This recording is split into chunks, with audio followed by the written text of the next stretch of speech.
Olá, seja bem-vindo a mais um vídeo aqui no canal do Colab e hoje a gente vai falar novamente sobre o Zoom H6. Recentemente, há uns 2 anos, eu gravei um vídeo falando sobre esse queridinho aqui da Zoom, que é o Zoom H6, um equipamento muito bom que eu sempre recomendo para quem gosta de fazer gravação com muitos microfones de forma portátil. Eu gosto muito dele, foi um dos primeiros gravadores que eu usei, que eu comprei.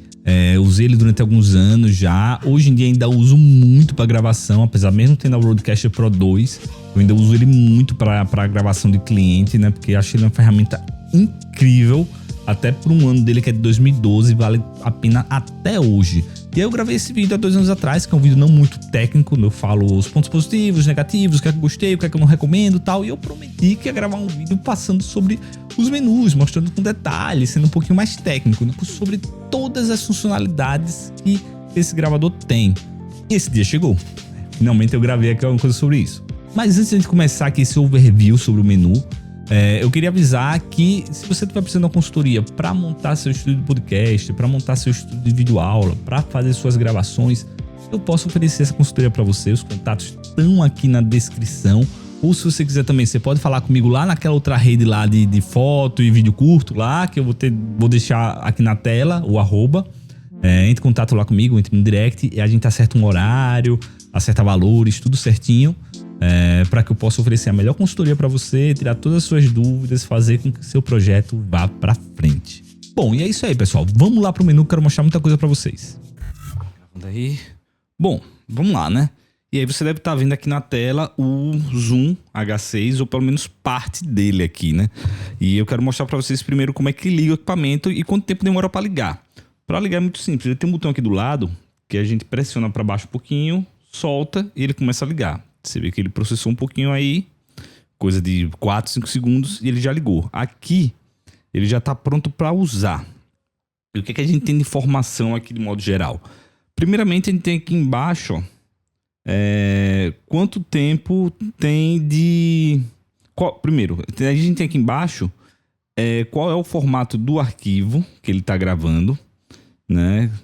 E também quanto tempo de gravação resta no cartão de memória. Aqui em cima ele vai ter o tempo de gravação e qual pasta ou arquivo ele vai estar sendo gravado. Eu vou ativar o microfone, que aí ele vai informar certo qual o tempo. Se eu ativar mais microfones, ele vai, obviamente, diminuir o tempo, porque ele vai ter que gerar um arquivo para cada microfone. Aqui eu ativei o microfone lá de cima, o microfone dele, que é o removível, né? Só para mostrar para vocês. Para gravar é algo bem simples, basta apertar esse botão de REC aqui, aí a luz fica vermelha e ele começa a gravar. Quando a luz está vermelha é porque está gravando. Se tiver algum problema, ela vai trocar essa luz aqui, né? Para escutar uma gravação é bem simples, vou parar de gravar aqui e vou apertar o botão de play aqui, ó. Quando eu aperto o botão de play, ele fica verde e ele vai estar na leitura do último arquivo aqui, e vai estar mostrando esse arquivo. Ele tem uma caixa de som ao qual ele mostra o áudio do que está sendo gravado, para você escutar. Aqui ele parou a gravação, ele trocou de cor porque o arquivo acabou, né? Eu gravei só 10 segundinhos. E aí ele tem uma caixa de som que escuta o áudio, mas eu recomendo você escutar com fone. Um fator também, né, interessante de olhar é aí no meio da tela, que ele vai mostrar o ganho do microfone. Quando eu estou só com o microfone aqui principal ativado, se eu aumentar o ganho, ele vai aumentar a sensibilidade do microfone. E uma coisa para você ficar atento é como acompanhar esse áudio aqui. Eu recomendo você usar o fone, claro, mas recomendo mais ainda você acompanhar o áudio não só pelo fone, acompanhar o áudio por esse gráfico aqui, que ele vai ter que estar batendo mais ou menos menos 12 decibéis, que dá no limite desse laranjinha aí, ó. Eu tô batendo aqui no microfone só para estourar o áudio um pouquinho. Ele vai estar no limite aí, vou botar aqui no máximo o ganho. Ele vai estar no limite, nesse amarelinho aí, né? Se ele estiver no vermelho, ele vai começar a estourar. E aí você tem que ficar atento, né? Também não recomendo muito você colocar com ganho muito alto, acima de 7, porque infelizmente começa a vir um certo ruído aí da interface de áudio. Toda interface tem ruído, né? Toda interface, principalmente quando você aumenta muito o ganho. Algumas interfaces mais caras têm, obviamente, bem menos ruído, né? Por isso que interfaces mais caras custam tão mais caro. Interfaces mais baratas custam bem mais baratinhas. Bom, Mas de opção aqui dele é isso. Lembrando também que ele tem quatro entradas, né, de microfones, né, que eu já falei no vídeo anterior. E além do principal que a gente pode trocar, e você pode regular o ganho de cada um aqui em separado, né? Que é muito legal também. Você pode analisar cada gráficozinho aí em separado. Aí é isso, pessoal, né? Agora eu quero mostrar para vocês o menu. Vamos lá? Bom, vamos aqui, né? Um outro dado importante que eu tinha falado antes é que o Zoom H6 ele funciona tanto a pilha, né? Que ele tem 4 pilhas aí para você colocar atrás, tanto com uma alimentação USB. Pode ser um power bank, pode ser um computador, né? É aqui onde você vai energizar seu Zoom H6. E aí é o seguinte, para acessar o menu, como é que eu faço? Ele tem um botão na lateral escrito menu, e a gente pressiona ele. Bem simples assim. Esse menu aqui é organizado da seguinte forma. Ele tem os ícones, mostrando quais são as opções, as áreas que a gente tem de acesso aqui de controle.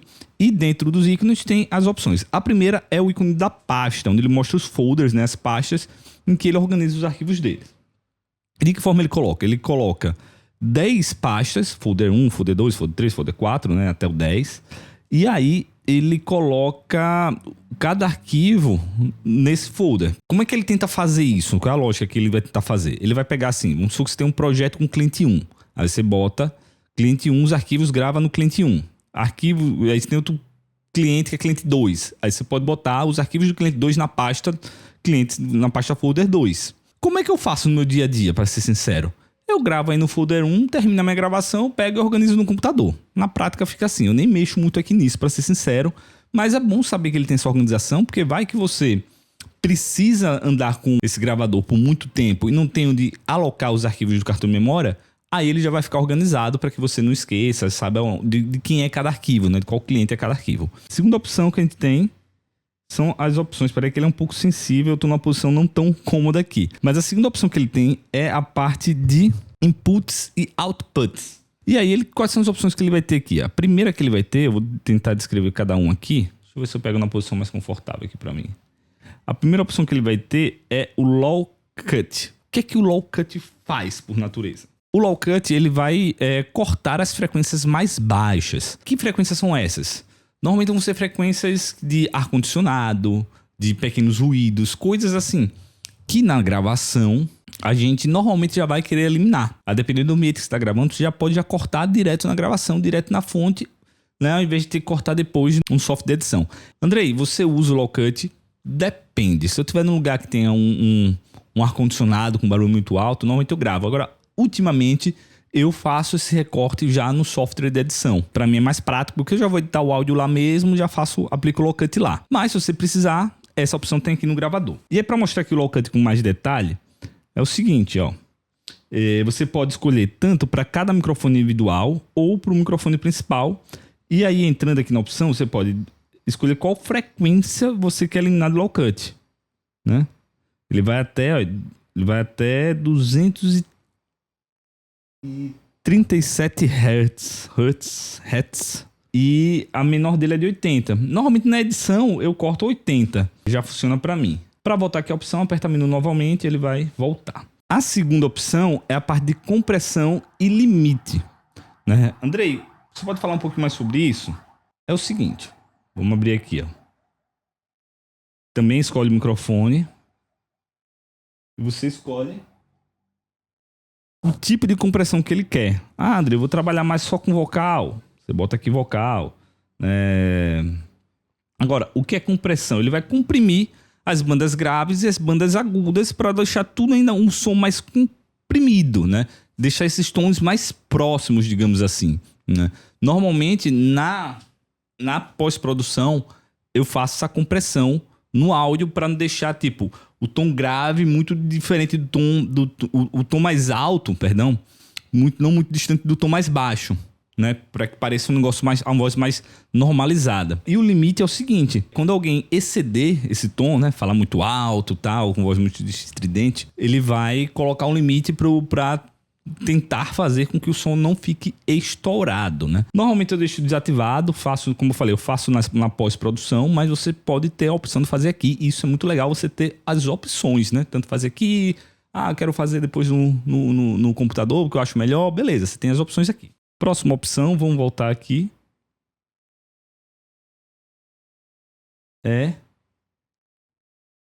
Pronto. A próxima opção aqui é MS Raw Monitor, ou seja, no gravador aqui no Zoom H6, a gente tem duas saídas de áudio. Uma é de fone de ouvido e a outra é uma saída para você, uma saída de áudio que você pode colocar tanto numa câmera ou em algum outro equipamento que você queira colocar de áudio, né? Normalmente o pessoal coloca muito em câmera, por isso que eu citei esse exemplo. Bom, e aqui, esse Raw Monitor é o seguinte, eu posso colocar tanto para a minha saída dos monitores, que é a saída boa para o fone, tanto a saída em RAW quanto estéreo. Eu deixo marcado aqui estéreo, mas é bom colocar RAW. O RAW vai ter uma qualidade melhor, vai ser um arquivo mais bruto, um áudio mais bruto chegando lá.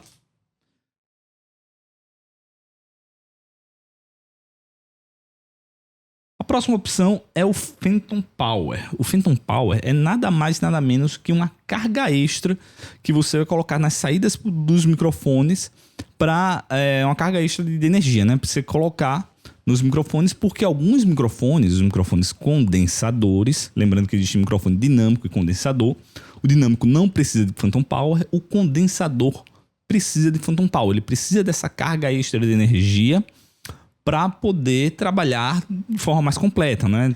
Trabalhar melhor, digamos assim. E aí você pode ativar o Phantom Power e desativar o Phantom Power. Eu recomendo, se você trabalha com dinâmicos, nunca ativar o Phantom Power, porque você pode correr um risco pequeno de queimar o seu microfone. E isso não é legal.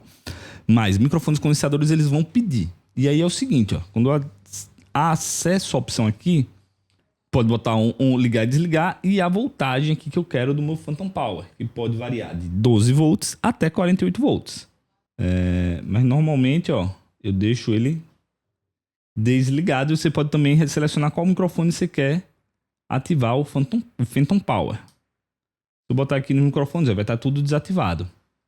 Microfone 1, espero que esteja, né? Porque se tiver com algum ativado, eu posso correr um risco, porque eu só uso o microfone dinâmico aqui. Bom, mas enfim. Normalmente ele já vem desativado. A próxima opção é o Plugin Power. O que esse Plugin Power faz? Ele vai dar 2.5 volts a um microfone condensador conectado ao P2 na saída do módulo X/Y. O que é esse módulo X/Y? Esse microfone fica em cima aqui. Ele vai dar uma voltagem maior caso eu conecte na saída P2 um microfone condensador. Andrei, você já usou isso? Não, nunca usei. Eu já tive até um lapela condensador que eu usava assim, mas nunca usei nele. Nunca precisei. Mas é bom saber que você tem essa opção caso você tenha um microfone condensador com saída P2 e precisa encaixar nele. E vai colocar naquele módulo que é aquele microfone externo lá. Próxima opção é o Monitor Mixer. Ele é o controle de áudio. Aqui você pode controlar o áudio, controlar, por exemplo, o ganho, controlar a posição aqui dos itens, enfim. Você pode controlar o áudio, as opções de áudio por aqui. Mas eu, sinceramente, vou controlar sempre pelos botões físicos, né? Raramente eu vou mexer nessa opção, né? É melhor sempre fazer fisicamente aqui para controlar essas opções. É mais rápido, é mais prático, enfim. O outro é o VU Meter. Aqui, ó. Eu sempre tô passando aqui, mas VU Meter. O que esse cara faz? Ele vai medir a intensidade aí do áudio aí, como é que tá e tal. Mas, sinceramente, você pode colocar para ser menos 20 dBs, enfim. Sinceramente, é algo que eu também raramente mexo aqui. Próxima opção é o Line Out. Aqui embaixo, ó. Line Outer Level. O que é isso? Tá vendo aqui essa saída de áudio aqui dele, como eu falei, né? Anteriormente ele tem duas saídas. Uma que é com fone de ouvido. Você também pode conectar outras coisas, porque é uma saída de áudio, mas ele também tem uma saída embaixo. E na saída de baixo a gente pode monitorar o nível, o nível de decibéis, o ganho que está saindo lá, tanto para cima quanto para baixo. Normalmente eu deixo em 0, mas se você precisar botar no equipamento e sentir que está baixo, você pode ir lá e aumentar esse ganho aqui e vai sair com mais potência esse ganho. Próxima opção aqui, ó, é o MS Matriz. O que é que ele faz? Ele vai nada mais nada menos informar qual é o meu som principal aqui. Se é o microfone 1 e 2 ou se é o microfone 3 e 4. Normalmente eu deixo com 1 e 2 aqui e sigamos em frente. Não muda muita coisa não também. Bom, agora vamos para a segunda opção aqui do menu, que é esse aqui, ó. Segundo guia, segunda tab. Acertar aqui, que é a tab REC. O que é que essa tab tem? Primeiro, ele vai ter o formato de áudio aqui. Ele tem vários formatos. Isso aqui eu quero falar com vocês um pouquinho mais especificamente. Que é o seguinte, ele tem tanto o Wave, né, que vai de 44 Hz até 96, se não me engano. Ele passa por 48, ou 44.1, 48 até... Deixa eu ver aqui, 96, né? E ele também salva em Wave, tanto com Wave como MP3. Andrei, você recomenda gravar MP3? Não. Pra mim, MP3 é tipo um JPEG do áudio, né? Normalmente você vai gravar em um Wave mesmo, né? O arquivo vai ficar mais bruto, mas você vai ter mais informação. Eu vou explicar pra vocês o que é o Wave e o que é esses bits daqui a pouco. Mas, ó, ele tem essa opção tanto de... Caramba! É um pouco sensível aqui, eu tô numa posição um pouco incômoda, mas ó, ele tem tanta opção de 16 bits, 24 bits, né? Ou 44.1 Hz ou kHz, né? Ou 96 kHz. André, o que é isso? Bom, vou explicar para você. Daqui a pouco eu vou fazer um corte rapidinho e lhe explicar. Pois bem, né? Vamos lá, vamos falar um pouquinho sobre taxa de amostragem e profundidade de bits. Mas antes de entrar nesses dois aspectos, eu preciso falar um pouquinho sobre como é que funciona o som quando a gente converte do quem está escutando para o computador e depois solta em caixas de som. Normalmente, os sons que a gente escuta, ele vem em ondas sonoras, né? Aí, quando eles chegam na interface de áudio, cadê a interface? Cadê o zoom? Cadê o zoom? Quando eles chegam aqui nessa interface de áudio, ele é convertido em 0 e 1, né? O som vai entrar por aqui, eu vou falar, ele vai chegar aqui, ele vai passar pelo USB e vai chegar lá no computador em zeros e uns. E esse computador vai interpretar e vai converter esse som, né, essa taxa, esses dados que ele coletou, de forma que a gente leia em ondas sonoras. E também, quando ele vai soltar isso para a caixa de som, ele reconverte isso para ondas sonoras, que a gente vai escutar, né?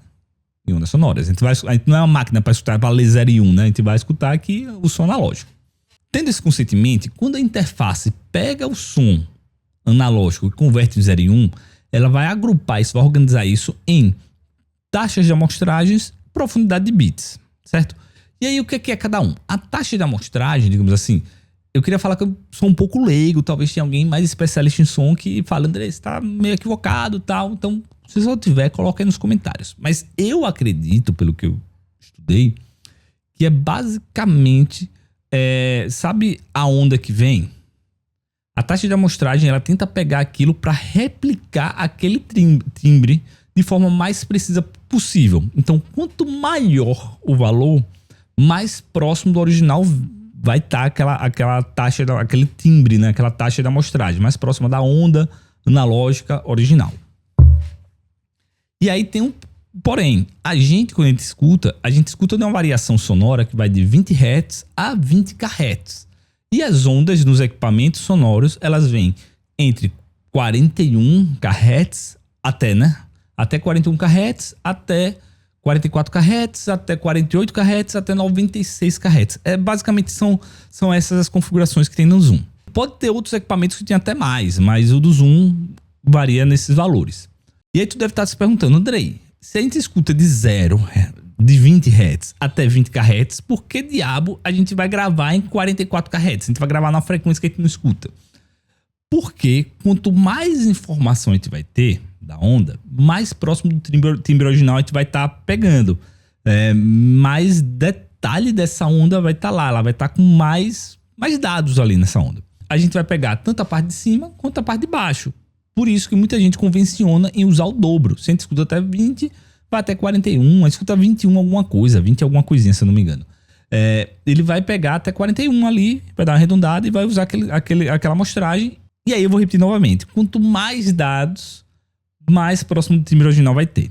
E aí tem uma convenção, tem uma batalha de pessoas aí que falam: Andrei, 96 quanto mais melhor. Porque na edição eu vou conseguir ter mais dados para editar e vai ficar melhor. E tem gente que fala: pô, até 48 tá suave, tá tranquilo, vai com isso aí que dá para gravar um bom áudio. Eu vou repetir o seguinte: dá para você gravar um excelente áudio com 41 Hz e um áudio horrível com 96 Hz. Vai definir como é que você vai configurar ali o ganho na hora de gravar para que ele não fique estourado. E de como você preparou o ambiente para o seu áudio. Então, esse dado aí é nada mais, nada menos do que informações que você vai ter para trabalhar na edição. E aí o mesmo vale para a profundidade de bits também. Que é, você pode ter um excelente áudio gravando a 16 bits e um péssimo áudio gravando a 24 bits. O que é essa profundidade? É nada mais nada menos. Você lembra que eu falei que ele faz uma onda? Então, a profundidade é quão longa essa onda vai ser, quão profunda ela vai ser, né? Quanto ela vai estar lá embaixo e lá em cima também. E aí, quanto maior o valor, mais dado você vai ter também para trabalhar na edição. Andrei, que tipo de informação? Vou pegar um exemplo. Hoje em dia tá muito na moda o pessoal que grava com 32 bit flow. O Zoom H6 não grava com isso. O máximo que o Zoom H6 vai fazer é um backup de áudio ali. E aí tem muita gente que grava com 32 bit flow. Por quê? Tem uma galera que diz que ele tem uma profundidade de bits tão alta que mesmo se eu estourar o áudio, na pós eu consigo arrumar.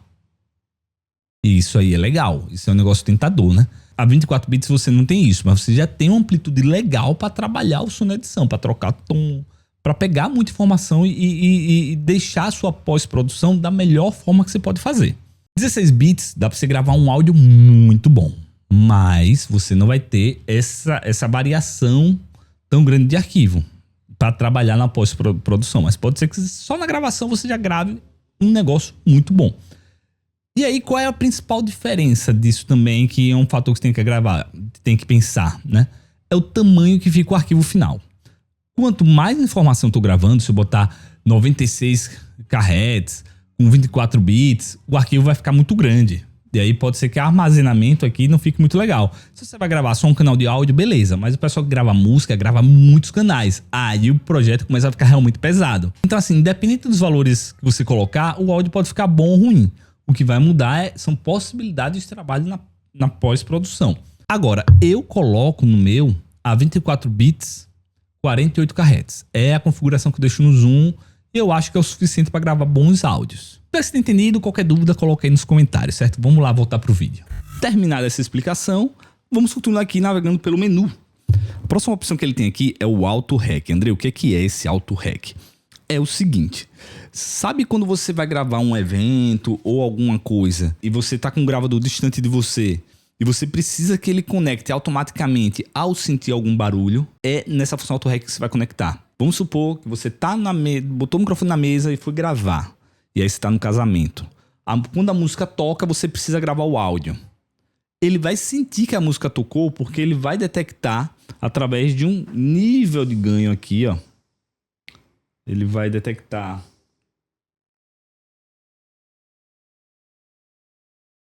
aqui é o tempo, mas você vai definir aqui qual o level que você quer definir para começar a gravar. Ah, André, eu quero que ele comece a gravar quando for menos 12 dB. Aí ele vai detectar. Quando ele detectar esse nível aqui, ele vai gravar automaticamente.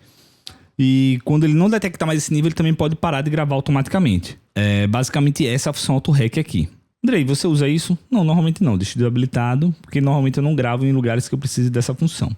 O Pré-Rec, essa função aqui, ela é show de bola para quem grava palestra, né? É o seguinte, vamos supor que eu vou gravar um áudio, certo? De uma palestra.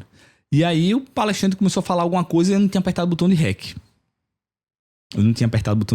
E eu apertei, sei lá, 20 segundos depois. Quando eu deixo essa função habilitada, ele consegue gravar segundos antes de eu apertar para gravar. Isso é muito legal mesmo. Tanto que eu posso já deixar habilitado. Né? De cabeça eu não lembro quantos segundos são. Eu normalmente não uso, mas achei essa função interessante. Outra aqui que é interessantíssima é o backup. né? Ele faz com que você consuma mais espaço em disco, mas é o seguinte, ele vai gravar aqui, ó, quando você habilita ele, ele vai gravar em 2 ganhos diferentes. Então vamos supor que eu tô gravando uma palestra e eu coloquei o ganho muito alto e estourou o áudio. O meu backup ele vai gravar numa faixa de ganho menor e eu vou ter aquele áudio melhor, né? Isso aí pode quebrar o galho de muita gente. Eu mesmo já tive muito problema por esquecer. Tem vídeo aqui no canal que eu estourei o áudio e não habilitei essa função. É um negócio que eu vou até começar a usar com certa frequência, porque não habilitei o áudio, não habilitei o backup. E aí o áudio veio estourado e eu, para consertar, ficou complicado. Outras opções que ele tem aqui. Project Name é basicamente um nome que você pode dar ao projeto, né? Eu deixo aqui como default, mexo muito não neles. O SoundMaker. O que é o SoundMaker? O SoundMaker é bem legal, que são sons que você pode colocar ao iniciar uma gravação. É um efeito sonoro que você coloca ao iniciar uma gravação, né? Isso aí pode ser útil para quem trabalha com vários canais de áudio e precisa fazer sincronia entre esses áudios, né? Isso aí pode ser bem legal para esse pessoal, né? Eu não uso muito, mas gosto dessa função, gosto de saber que existe essa opção no gravador que eu comprei. Próxima tab aqui que a gente vai ter é a parte de play. O que a gente tem aqui em play? A gente tem AB Repeat, né? Que é o loop, você consegue gravar um som e colocar para ele fazer um loop ali. Vamos supor, o pessoal que grava quer gravar uma guitarra, precisa botar um som percussivo em repetição e loop ali para ele ficar gravando a guitarra em cima e acompanhando. Isso aqui funciona também, né? Isso aqui dá essa opção aqui. O próximo aqui é o Project Name. Ele vai dar informações sobre o projeto aqui que você está criando, né? Enfim, tem muito que falar sobre isso não, mas são as opções que a gente vai ter sobre o projeto que a gente está criando aqui, né? Outras opções que ele tem aqui são ferramentas. E ele tem o Tanner e o metrônomo, né? O metrônomo. Eu vou falar um pouco mais sobre o metrônomo. O metrônomo, para quem grava, isso aqui é muito útil porque você consegue colocar um barulho para ficar repetindo o tempo. Lá fica um ti-tu, ti-tu, ti-tu. Aí você toca a sua música e você consegue medir o tempo, né? O pessoal que grava baterista que adora isso aqui. Baterista ama isso aqui, né? Assim, fui meio sarcástico, mas alguns gostam, outros odeiam o metrônomo porque fica um som enquanto você tá tocando, né? Para te ajudar a acompanhar o tempo. É o System, que ele vai ter informações de sistema. Data, backlight, bateria, versão do software. Se você quiser resetar para as configurações padrões, vamos supor que você mexeu um monte de configuração, a máquina ficou maluca e agora você quer deixar a função reset, né? Função de fábrica. Você habilita aqui a função e ele fica de fábrica. Tem mais opções aqui, Andrei? Tem. Linguagem, inglês e creio que seja japonês aqui, porque é uma empresa japonesa, a Zoom. E o outro são informações sobre o cartão de memória. Inclusive, ele tem como formatar e como testar a performance do cartão, né? Você bota o cartão aqui e você vê se você consegue saber se vai dar algum problema. Ele vai conseguir gravar tudo. Você manda ele fazer a performance, ele vai testar, vai falar, pô, esse cartão aqui funciona para pro gravador ou esse cartão não funciona, pegue outro, né? E tem mais uma outra opção aqui que é a parte, acho que só tem mais uma, que é essa parte aqui que é a USB. Ou seja, quando eu conecto o USB dele no meu computador, eu posso tanto ler os cartões de memória como conectar como uma interface de áudio. Normalmente eu uso muito essa parte de interface de áudio para gravar live, né? Eu conecto o podcast e tal. Eu conecto ele, habilito como interface de áudio e aí ele vai funcionar como uma placa de som externa do computador, onde o que eu estiver captando aqui no meu microfone vai ser jogado para o computador, pode ser jogado para um software de gestão de transmissão ao vivo como OBS ou diretamente aí para o computador mesmo, né? Para o software que eu esteja fazendo minha live ou esteja fazendo minha reunião, qualquer coisa do tipo. O bom é que você fica com áudio profissional durante a sua transmissão ao vivo. E essas foram as opções aqui. A gente deu esse overview aqui pelo menu. Deu tudo certo, eu espero que você tenha gostado. E vamos voltar lá pro vídeo principal que eu tenho um recadinho pra dar pra vocês. E aí uma coisa que eu gosto de sempre falar do Zoom, que é um fator que eu sempre falo em todo equipamento na hora de você comprar, não vá só pelo preço. Pense na durabilidade desse equipamento. Não adianta você comprar uma interface de 100 conto que daqui a um ano já vai estar sem funcionar direito. Uma placa de captura de R$50, daqui a 6 meses, um ano já não vai estar funcionando muito bem. Então eu acho que o Zoom ele passou com louvor no teste do tempo. E é um fator que você tem sempre que olhar, porque isso faz diferença sim no custo, né? Equipamentos bons custam um pouco mais caros porque oferecem essas essas vantagens, esse combate contra o tempo, né? Que é essencial. Você comprar um produto que você dure décadas com ele faz total diferença. Lembrando que aqui na descrição, além desses links de consultoria, tem desconto aí para softwares, né? Plugins também para você usar no Premiere e também desconto de alguns equipamentos como os tripés da KF Concept para você dar uma olhada aí também na descrição, né? Muito obrigado pela atenção. Eu vou deixar aqui na tela aqui, pra você não ficar sozinho, já que você viu esse vídeo do Zoom. Outro vídeo que eu falo do Zoom aqui, que eu descrevo melhor, falo das vantagens, desvantagens e tal. É um vídeo um pouco mais antigo, mas é um vídeo muito bom, porque é um equipamento duradouro, o tempo de vida dele é muito longo e essas informações ainda vão ser úteis pra você. Muito obrigado e até o próximo vídeo.